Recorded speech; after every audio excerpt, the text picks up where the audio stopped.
অপপ্রচার ও শিষ্টাচার বহির্ভূত রাজনীতির বিরুদ্ধে ফরিদপুরে যুবদলের প্রতিবাদ মিছিল। ফরিদপুর জেলা প্রতিনিধি, দৈনিক দেশের প্রত্যয় নিউজ ডেস্ক। আসল ফল থেকে তৈরি, সম্পূর্ণ প্রিজারভেটিভ মুক্ত ফ্রুটিকা। চমকেই মনে জাগে এক পিওর অনুভূতি। পিওর মানেই ফ্রুটিকা।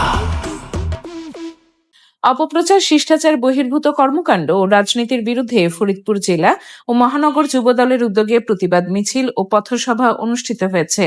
আজ মঙ্গলবার বিকেলে ফরিদপুর শহরের সরকারি বালিকা উচ্চ বিদ্যালয়ের সামনে থেকে একটি প্রতিবাদ মিছিল বের করা হয়। মিছিলটি শহরের বিভিন্ন গুরুত্বপূর্ণ সড়ক প্রদক্ষিণ শেষে জনতা ব্যাংক মোড়ে গিয়ে শেষ হয়। পরে সেখানে অনুষ্ঠিত হয় প্রতিবাদ সমাবেশ। মহানগর যুবদলের সভাপতি বেনজির আহমেদ তাবরিজের সভাপতিত্বে অনুষ্ঠিত সমাবেশে প্রধান অতিথি হিসেবে উপস্থিত ছিলেন বাংলাদেশ জাতীয়তাবাদী যুবদলের কেন্দ্রীয় নির্বাহী কমিটির সহসভাপতি সাব্বির আহমেদ দীপু।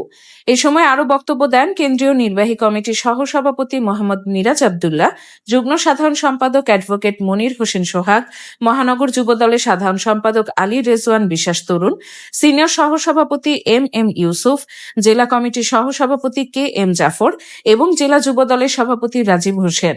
বক্তারা তাদের বক্তব্যে বিগত আওয়ামী লীগ সরকারের 17 বছরের শাসনামল নিয়ে সমালোচনা করেন এবং দাবি করেন এ সময় দেশের মানুষ বিভিন্ন অধিকার থেকে বঞ্চিত হয়েছে।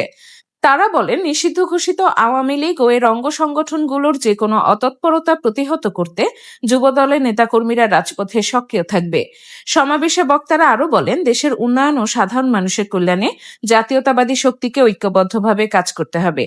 তারা অভিযোগ করেন, নিষিদ্ধ সংগঠনের নেতাকর্মীরা দেশে অস্থিতিশীলতা সৃষ্টির চেষ্টা করছে এবং এসব তৎপরতার বিরুদ্ধে সবাইকে সজাগ থাকার আহ্বান জানান।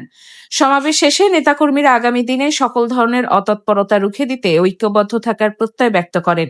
মিছিল ও সমাবেশে জেলা ও মহানগর যুবদলের নেতাকর্মী উপস্থিত ছিলেন। আমরা এক পর্যায়ে উপনীত হয়েছি। আপনারা জানেন, এই ফরিদপুরের প্রতিটি ইট বালি পাথর আমাদের পায়ের দূষণ করতে পেরেছে, আমাদের পায়ের স্পর্শ হয়েছে। আমরা অতীতে ফরিদপুরের সমস্ত স্বৈরাচার বিরোধী আন্দোলনে ঐক্যবদ্ধভাবে আন্দোলন করেছি। আমরা